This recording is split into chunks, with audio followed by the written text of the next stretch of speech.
আল্লাহ, তুমি পৃথিবীটাকে শান্ত করে দাও, পৃথিবীটাকে একটু ঠান্ডা করে দাও। এত গরম, আর তো ভালো লাগে না। তুমি একটু পানা দাও, আমাদের একটু শান্তি দাও। আসসালামু আলাইকুম, কেমন আছেন সবাই? আশা করি ভালো আছেন, সুস্থ আছেন। আলহামদুলিল্লাহ, আমিও আপনাদের দোয়ায় অনেক ভালো আছি আমার পরিবার পরিজন নিয়ে। তো এই তো দেখেন, সকালবেলা কিন্তু একদম আমি ছাদে চলে এসেছি আর আপনাদের সাথে একটু ভিডিও শেয়ার করব বলে। তো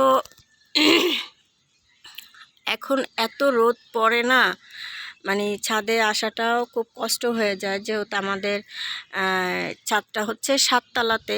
এই উঠে এসে আবার মনে করেন একটু ভিডিও শ্যুট করা কিন্তু অনেক কষ্টকর হয়ে যায়। তো ভাবলাম যে আজ যেহেতু 5টা বাজে ঘুম ভেঙে গেছে, তো দেখেন এখন কিন্তু 5টা বাজে। তো এরই মধ্যে কিন্তু খুব বেলা হয়ে গেছে, দেখেন অনেক বেলা হয়ে গেছে।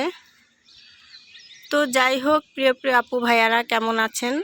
আশা করি ভালো আছেন। তো অবশ্যই কমেন্ট করে জানাবেন, আর আমার ভিডিওটা দেখার শুরুতেই প্লিজ একটা লাইক দিয়ে ভিডিওটা কন্টিনিউ করবেন। তো এই তো আমি ছাদে এসে দেখেন দেখি যে গাছগুলো একদম মানে মাটি মরুভূমি হয়ে গেছে। তো আমি আর দেরি করি নাই, আমি এই যে পাইপটা দিয়ে আমি কিছুটা পানি প্রত্যেকটা গাছে যতটুকু পেরেছি আমি দিয়ে দিয়েছি প্রত্যেকটা গাছের ভিতরে, কারণ গাছেরও তো একটা প্রাণ আছে, তাই না? যেহেতু গাছ আমাদের ফল দেয়, ফুল দেয়। আর দেখেন কি অবস্থা, মানে প্রত্যেকটা গাছ একদম মানে শেষ হয়ে গেছে। আর এই যে দেখেন কি অবস্থা, এই দেখেন টমেটো ঝরে যেতেছে, মাটিতে পড়ে আছে। তো যাই হোক, এখানে আমি রেখে দিচ্ছি, পাখি হয়তো এসে খেয়ে নিবে। তো এই তো দেখেন সকালের এটা পরিবেশটা কিন্তু অনেক সুন্দর, তাই না? আর কেন জানি আমার কাছে না এই ছাদ বাগানের যে ভিডিও আমার কাছে অনেক ভালো লাগে আপনাদের সাথে শেয়ার করতে। ঘরের কাজ কাম এগুলো তো একদম রেগুলার, আমার কাছে তেমন একটা ভালো লাগে না। সেজন্য কিছুদিন পর পর আপনাদের সাথে একটু ছাদ বাগানের ভিডিও শেয়ার করি। তো আমার কাছে ভালো লাগে। প্রিয় প্রিয় আপু ভাইয়ার আপনাদের কাছে কেমন লাগে অবশ্যই কমেন্ট করে জানাবেন। আর এই তো দেখেন আমার পেয়ারাগুলো একদম ঝরে গেছে, একটা পেয়ারা নেই। তো দেখি এই পেয়ারা গাছটা হয়তো আগামীতে বড় হলে পেয়ারা দিবে। তো এই তো দেখেন পেয়ারার অবস্থা তো এই দেখলেন, আর এই যে দেখেন টমেটোগুলোর। তো যেটা বলছিলাম, পৃথিবীটা এমন একটা মানে জায়গায় এসে পড়েছে, রমজানের ভিতরে বৈজ্ঞানিকরা বলেছিল, মানে ভিডিওতে দেখেছি খবরে, যে 2024 সালে নাকি আমাদের বাংলাদেশে খরা হবে। তো সৌদি আরব, দুবাই, অনেক অনেক মানে দেশে নাকি কখনোই বৃষ্টি হতো না, আর বাংলাদেশে প্রচুর বৃষ্টি হতো, এটা আমরা সবাই জানি। আল্লাহ আমাদের উপরে রহমত করত।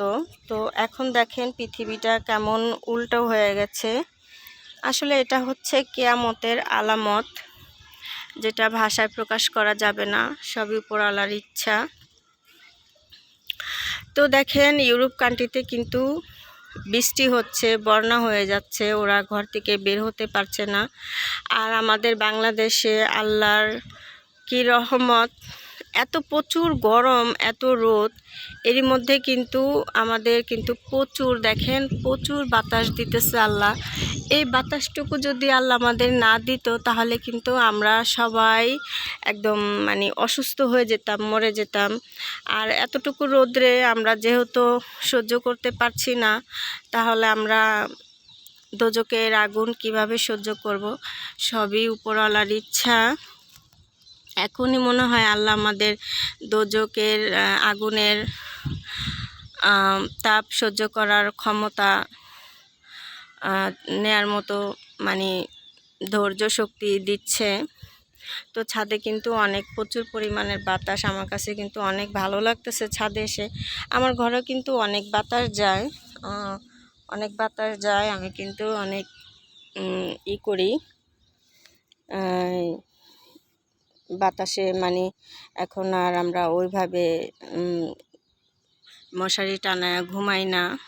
তো যাই হোক, প্রিয় প্রিয় আপু ভাইয়ারা, অবশ্যই কমেন্ট করে জানাবেন আমার ভিডিওটা কেমন লাগলো। আর আল্লাহ সবাইকে ন্যাক হায়াত দান করুক, আল্লাহ সবাইকে ভালো রাখুক, সুস্থ রাখুক, সেই শুভকামনাই করি, সেই দোয়া করি। আর আপনাদের বাচ্চাদের প্রতি অনেক খেয়াল রাখবেন,